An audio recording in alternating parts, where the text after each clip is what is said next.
Captain Jum Kim stood on the bridge of the Earth exploration vessel Persistence. His eyes moved from one screen to another. The ship hummed softly as it cut through the darkness of space.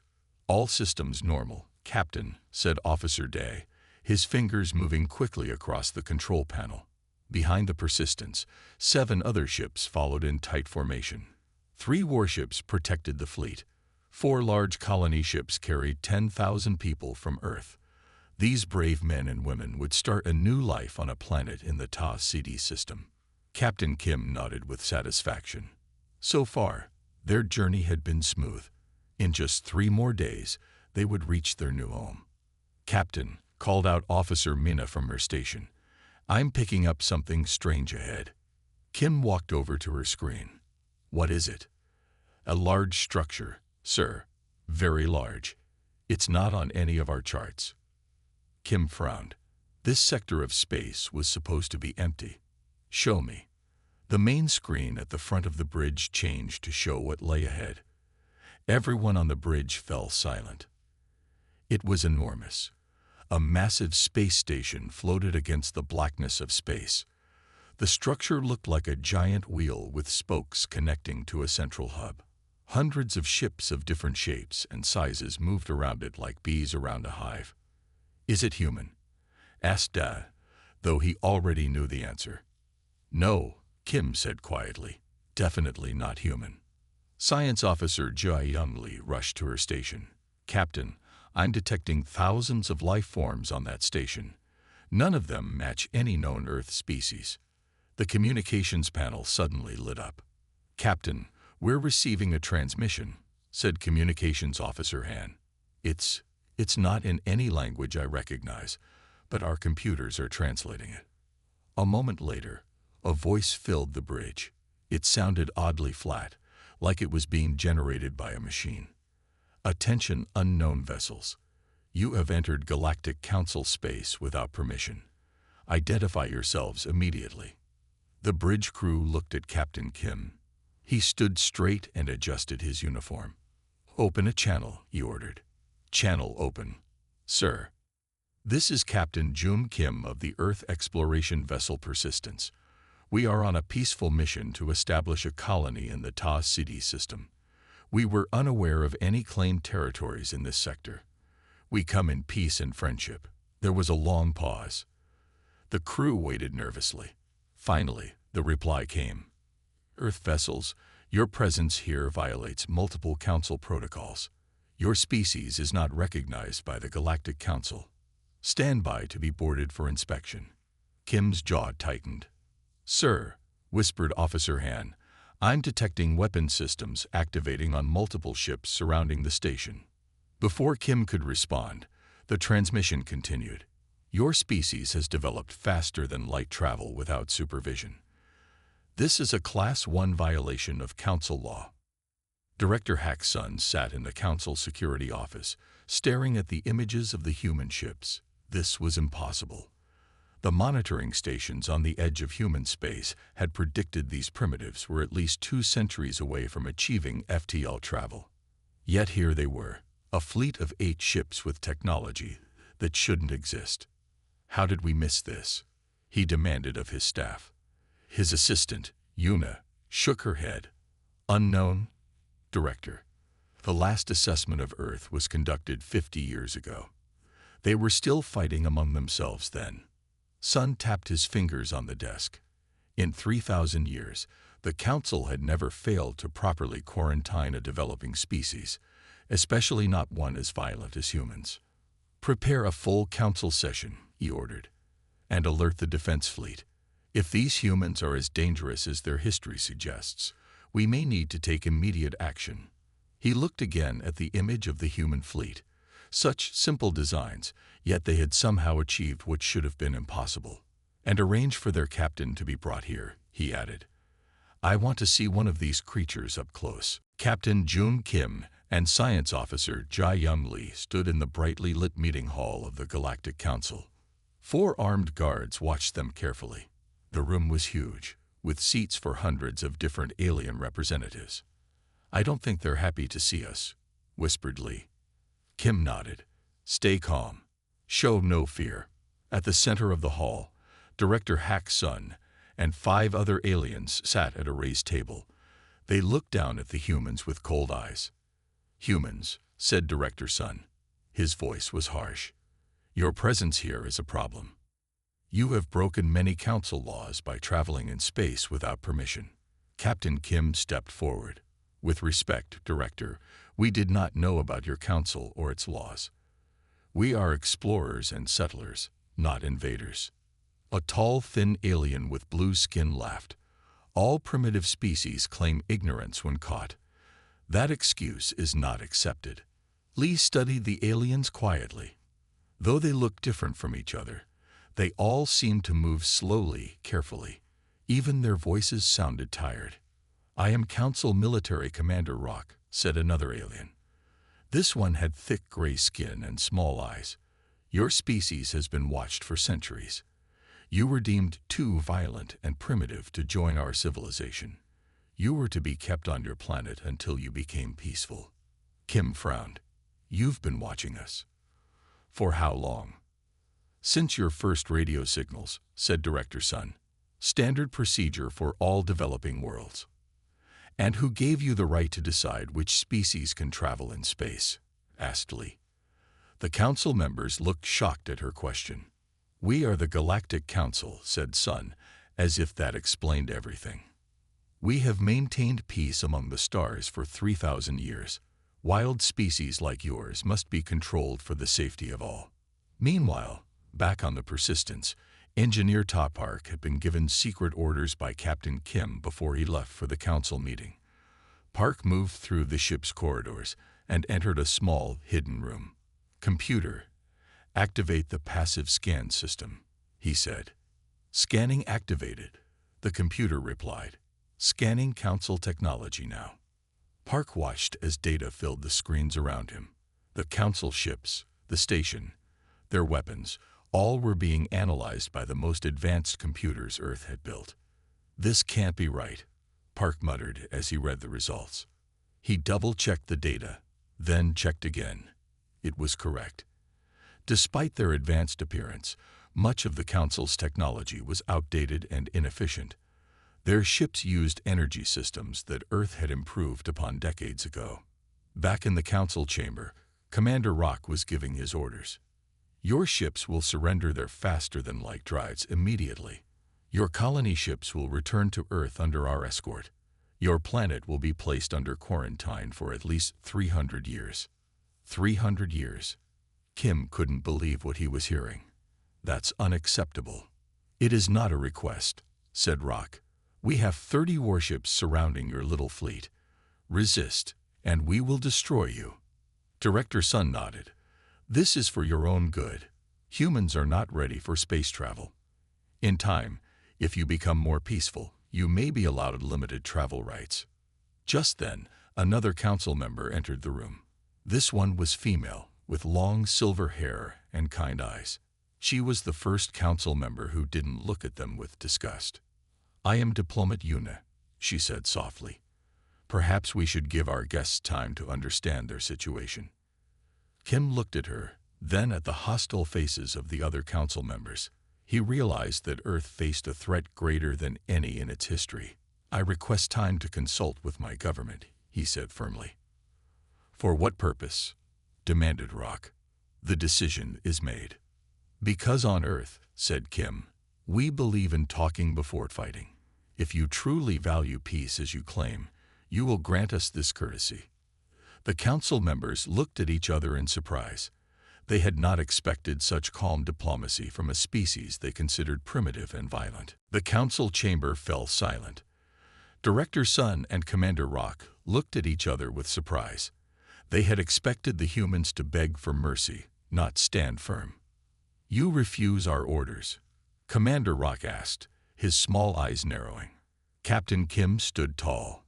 "I cannot surrender my ships without speaking to my government first. That would betray the trust of my people." Diplomat Yuna stepped forward. "Director, perhaps we should allow this. It would show our commitment to peaceful solutions." Director Sun frowned. He did not like this suggestion, but arguing in front of the humans would make the council look weak. Very well, he said at last. You have 48 hours to speak with your leaders, but our ships will remain in position, ready to act if you try anything foolish. As Kim and Lee were escorted back to their shuttle, diplomat Yuna followed them. Captain, she said quietly, I must speak with you. The guards looked unsure, but Yuna waved them away. Official diplomatic business, she told them. When they were alone, Yuna's face showed concern. You should know that Earth is not the first world the Council has quarantined. There are dozens of other species who have been kept isolated for centuries. Why? Asked Lee. What threat do we pose? The Council values stability above all else, Yuna explained. New species bring change. Change brings risk. The Council prefers to move very slowly. She looked around nervously. I have already said too much. But know that on Earth, the United Government met in an emergency session. The large meeting room was filled with leaders from all nations. Screens on the walls showed the data sent by Engineer Park. President Min stood at the center of the room. Her face was serious as she addressed the gathered leaders. The Galactic Council has demanded our surrender, she said. They want to lock us on our own planet for 300 years. They believe we are too violent and primitive for space travel. General Ho, head of Earth's military forces, spoke next. We should be careful. The Council has 30 warships. Our exploration fleet has only 3 military vessels. But their technology isn't as advanced as it appears, said Dr. Kang, Earth's top scientist. She pointed to the data on the screens. Engineer Park's analysis shows many of their systems are old and inefficient. Why would an advanced alien council use outdated technology? Asked a leader from Africa. Because they stopped innovating, said President Min. They found something that worked and never improved it. Humans never stopped trying to make things better. The room grew quiet as everyone thought about this. What are our options? Asked another leader. General Ho looked grim. We could surrender and accept their terms. It would mean the end of our space program and all our colonies. Dr. Kang shook her head. Or we could activate Protocol Prometheus. Many people in the room gasped. Protocol Prometheus was created after Earth's nations united. It was a plan for defending Earth against hostile aliens. Is that necessary? Asked someone. Can we negotiate? The Council doesn't want to negotiate, said President Min. They want us to obey. Humanity has fought too long and hard for its freedom to give it up now. She walked to a small box on the table.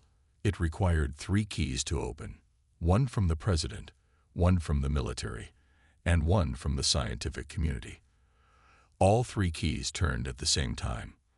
The box opened to reveal a red button. 200 years ago, our nations fought each other, said President Min. Now we stand united. We will not surrender the stars. She pressed the button. Across Earth, hidden facilities powered up. The Earth Defense Fleet, 200 warships that had been kept secret even from Captain Kim and his crew, prepared for battle. Meanwhile, on the Persistence, Science Officer Lee made an important discovery. She rushed to Captain Kim's quarters.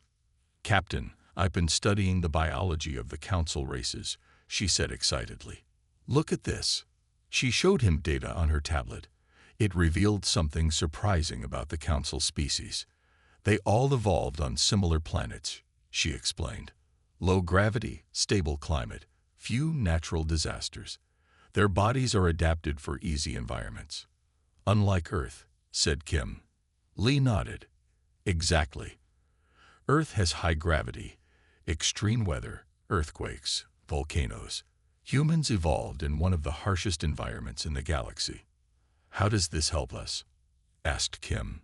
The Council races are physically weaker than humans, said Lee. They tire quickly. Their bones break easily, and their minds work differently too. They don't handle stress well because their evolution never required it. Kim thought about this. So humans aren't just physically stronger. We're mentally tougher too, said Lee. We solve problems under pressure. We adapt quickly to new situations. These are skills the Council races never needed to develop. Just then, Officer Han called on the communication system. "Captain, the 48-hour deadline expires in 1 hour. The Council is hailing us." Kim took a deep breath. It's time to show the Council who they're dealing with. On the bridge, the main screen showed Director Sun's face. He looked confident. "Captain Kim," he said, "your time is up. What is Earth's answer?" Before Kim could respond, space around them began to change. Hundreds of points of light appeared as ships exited faster than light travel. The Earth Defense Fleet had arrived. Director Sun's mouth fell open as he watched his screen. 200 human ships appeared from nowhere. They moved into a perfect formation around Captain Kim's small fleet. "Impossible," shouted Commander Rock. "Where did they come from?"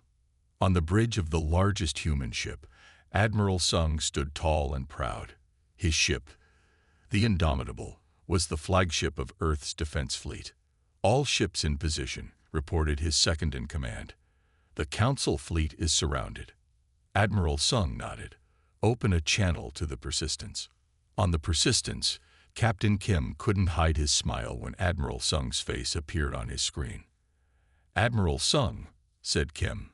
Earth sent quite a response. "President Min sends her regards," said Sung. "She said to tell the Council that Earth does not surrender to bullies." Director Sun's angry face appeared on another screen. "This is an act of war. Your primitive species cannot hope to defeat the Galactic Council." "We don't want war," said Admiral Sung calmly. "We want to talk as equals." "Equals?" Commander Rock laughed. "You are children playing with technology who don't understand." Engineer Park stepped forward. "Actually, we understand it very well. Your ships use energy systems that Earth improved upon 20 years ago. How dare you?" Rock was furious. But Director Sun looked worried. He had received reports from his technical teams. The human ships were showing energy signatures that Council sensors couldn't identify. They used technology the Council had never seen before. "Our fleet outnumbers yours," said Director Sun, but his voice lacked confidence. "Count again," said Admiral Sung. More human ships were arriving every minute. Soon there were over 300 Earth vessels surrounding the Council fleet. On the Council station, the full Galactic Council met in emergency session. All 47 species were represented. Many were afraid. "How could primitives build so many ships without our knowledge?" asked one council member. "And how could they develop such advanced technology so quickly?" asked another. Director Sun had no good answers. The monitoring stations near Earth had reported nothing unusual. Yet somehow, humans had built a powerful space fleet right under the Council's nose. Back on the Indomitable, Admiral Sung made an unexpected offer. "Director Sun, Commander Rock, Diplomat Yuna, I invite you to come aboard my ship to discuss peace terms." "Is this a trap?" demanded Rock. "No," said Sung. "It is a chance to understand each other better." Diplomat Yuna spoke up. "I believe we should accept. These humans have shown they can resist us, yet they still seek peaceful talks." Director Sun didn't like it, but he saw no better option. "Very well. We will come to your ship." An hour later, Sun, Rock, and Yuna stepped off their shuttle onto the Indomitable. They were surprised by what they saw. The human ship was clean and efficient. The crew moved quickly, but without panic. They looked strong and confident. Admiral Sung greeted them personally. "Welcome aboard the Indomitable. Captain Kim and his officers will join us shortly." Commander Rock looked around nervously. "Your ship seems advanced." "It's one of our newer models," said Sung modestly. "Newer?" asked Yuna with surprise. "How long have humans been building ships like this?" "About 15 years, said Sung. "Before that, our ships were much more basic." Director Sun couldn't believe it. The Council took centuries to make even small improvements to their technology. These humans had advanced from primitive rockets to highly advanced starships in just a few decades. When they reached the meeting room, Captain Kim was waiting with Engineer Park and Science Officer Lee. "Now," said Admiral Sung as they all sat down, Let's discuss the future relationship between Earth and the Galactic Council. We have some interesting things to show you. The meeting room on the Indomitable was simple but comfortable. Admiral Sung sat with Captain Kim, Engineer Park, and Science Officer Lee on one side of the table. Director Sun, Commander Rock, and Diplomat Yuna sat on the other side. "Let's begin with technology," said Admiral Sung. He nodded to Engineer Park. Park activated a screen on the wall. It showed detailed images of Council ships and technology. "Your ships use the same engine design that has been unchanged for over 500 years, said Park. "They work well, but they waste energy." Commander Rock frowned. "Our engines are proven and reliable." "Yes," said Park, "but humans are always looking for ways to improve things. We've created 5 new engine designs in the last 20 years alone." Park showed more images. "Your weapons systems follow patterns that are thousands of years old. They're powerful but slow to respond." Director Sun looked uncomfortable. "What is your point, human?" "The point," said Admiral Sung, "is that the Council has stopped growing. You found technology that worked well enough, and you never tried to make it better. Stability is valued by the Council," said Diplomat Yuna. "Change brings risk. But without change, there can be no progress," said Captain Kim. Science Officer Lee stepped forward next. "Now let me show you something about biology." The screen changed to show different alien species. All Council races evolved on similar planets. Low gravity, mild climates, few natural disasters. "This is basic knowledge," said Director Sun impatiently. "But humans evolved here," said Lee. The screen showed Earth, with its storms, volcanoes, and earthquakes. "Earth has higher gravity than any Council homeworld," Lee explained. "Our planet has extreme weather, natural disasters, and dangerous wildlife. Humans had to become strong and adaptable just to survive." Lee displayed medical scans of humans and Council species. "The average human is physically stronger than any Council race. We can endure more pain, survive more injuries, and adapt to more environments." Commander Rock shifted uncomfortably in his seat. "Physical strength means little in an age of advanced technology." "It's not just our bodies," said Lee. "Our minds evolved differently too. Humans learn to solve problems quickly under pressure. We think differently because our world forced us to adapt constantly."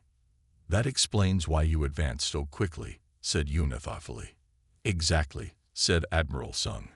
"What takes the Council centuries takes humans decades or even years." Director Sun stood up angrily. "This changes nothing. The Council has governed space for 3,000 years. We have laws and protocols. Humans must be quarantined until they learn proper behavior." Admiral Sung remained calm. "And who decides what proper behavior is?" "The Council alone." "Of course," said Sun. "We maintain peace and order." "By keeping other species imprisoned on their home planets?" asked Captain Kim.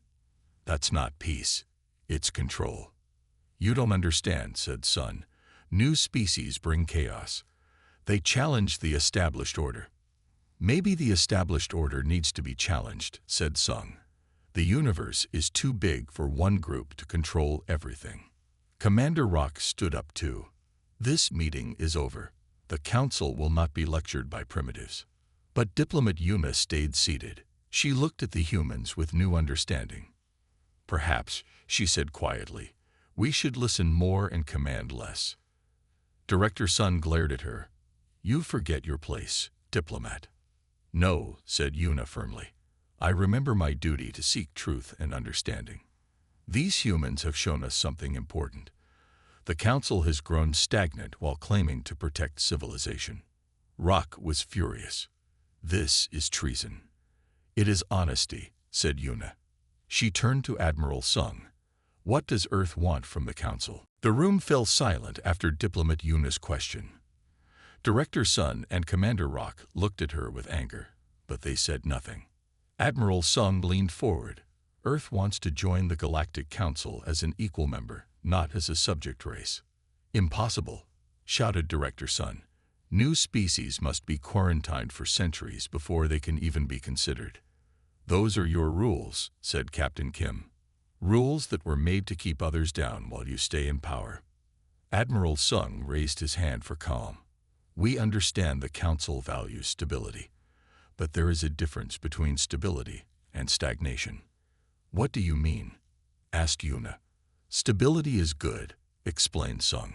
It allows people to live in peace, but stagnation means nothing ever improves. The Council has confused the two. Sung stood up and walked to a large window. Outside, human and Council ships floated in space. Earth offers a new path, he said. We will share our technological innovations. In return, we learn from your 3,000 years of experience. Share technology. Commander Rock laughed. Why would we need your primitive designs? Engineer Park touched a button on his tablet. The lights in the room dimmed. Then a small ball of energy appeared above the table. It glowed with a soft blue light. This is our newest power source, said Park. It produces 10 times more energy than your best systems, with half the materials. Director Sun couldn't hide his surprise. How is this possible? Because we never stopped looking for better solutions, said Park.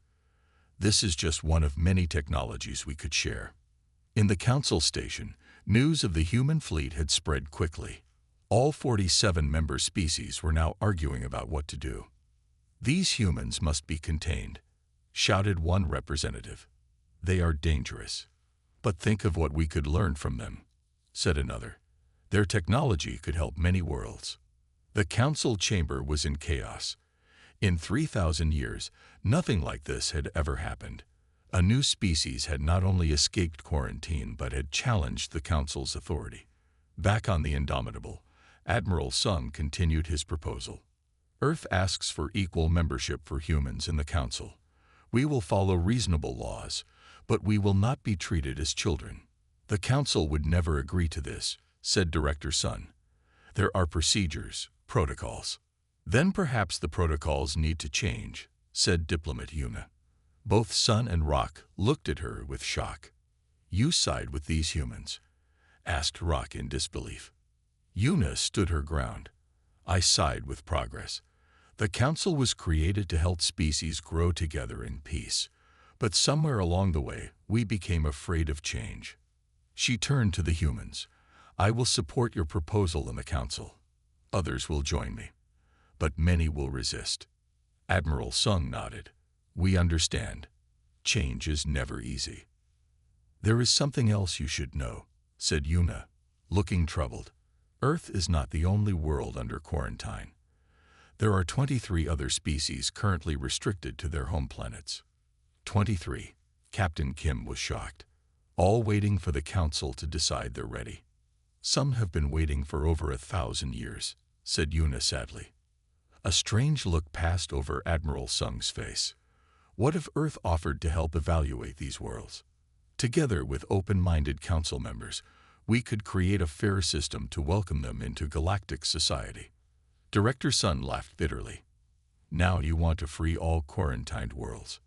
This would bring chaos to the galaxy. Or it might bring new ideas, new cultures, new solutions to old problems, said Science Officer Lee. The Council votes on all major decisions, said Yuna. I will call for a vote on human membership. Commander Rock shook his head. You will lose. The Council will never accept such radical change. Perhaps, said Admiral Sung with a smile.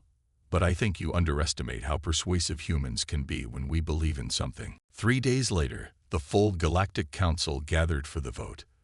The Great Chamber was packed with representatives from all 47 member species. The air was tense. At a special table sat the human delegation. Admiral Sung, Captain Kim, Engineer Park, and Science Officer Lee. They watched calmly as Director Sun called the meeting to order. We vote today on an unprecedented matter, said Sun. The humans seek membership in the Council without completing the standard quarantine period. Murmurs filled the room. Some Council members looked angry, others curious. I remind everyone, continued Sun, that our laws exist for good reasons. Allowing untested species into our society risks the peace we have maintained for 3,000 years. Commander Rock spoke next. The humans have threatened us with their fleet. We should not reward such behavior. The chamber grew louder with agreement. But then Diplomat Una stood. Yes, humans arrived with ships we did not expect, she said. But when did the unexpected become something to fear? When did the council stop exploring and growing? She gestured to the human delegation. These people have shown us new technology, new ideas. They could have attacked, but instead they asked to talk. Elder Ben, one of the oldest council members, rose slowly to his feet. I have studied Earth's history, he said. Yes, humans have fought many wars, but they have also created beautiful art, music, and literature. They have cured diseases and explored their world with passion. More council members began to speak. Some supported the humans, others opposed them. The debate lasted for hours. Finally, it was time to vote. Each species had one vote. The humans needed at least 24 votes to win approval. The final count is, announced Director Sun, 25 in favor, 22 opposed. By the narrowest margin, the Council grants Earth probationary membership. The human delegation smiled. It wasn't full membership, but it was a start. There are conditions, added Sun. Humans may keep their fleet and colonies, but must follow Council trade rules. After 50 years, we will vote on full membership. Admiral Sung stood and bowed. Earth accepts these terms. We thank the Council for its wisdom. Later, President Min herself addressed the Council by video link from Earth. Her image filled the giant screen at the front of the chamber. Today marks a new chapter in human history, she said. But our thoughts are not only on ourselves. During our talks, we learned about the 23 worlds under quarantine. The Council members shifted uncomfortably. This was not what they expected. Earth proposes a program to evaluate all quarantined worlds. Continued President Min, not to control them, but to welcome worthy species into the galactic community. This is not your concern, said Director Sun. It is everyone's concern, replied Min firmly. The stars belong to all who reach for them, not just those who arrived first. The Council erupted in debate again. Many were shocked by Earth's proposal, but others nodded in agreement. Diplomat Una approached the human delegation. You surprise us again, she said. Most new members focus only on their own advancement. Humans understand something the Council forgot, said Captain Kim. Diversity makes us all stronger. Each species brings unique perspectives. 1 month later, the first joint human council mission prepared to depart. Their destination was a planet called Nira, home to a species quarantined for 500 years. Captain Kim would command the mission. With him were Engineer Park, Science Officer Lee, and Diplomat Una, who had requested to join them. As their ship prepared to leave, Kim looked at his diverse crew of humans and council members working together. The council believed they were teaching us how the galaxy works, he said to Una. Instead, we're teaching them how it could work better. Una smiled. This is just the beginning, isn't it? Yes, said Kim. The beginning of a new era for all our peoples. Their ship accelerated into the darkness, carrying with it the promise of a different future than the one the Galactic Council had planned. A future where humanity's greatest gift to the stars was not their technology, but their perspective.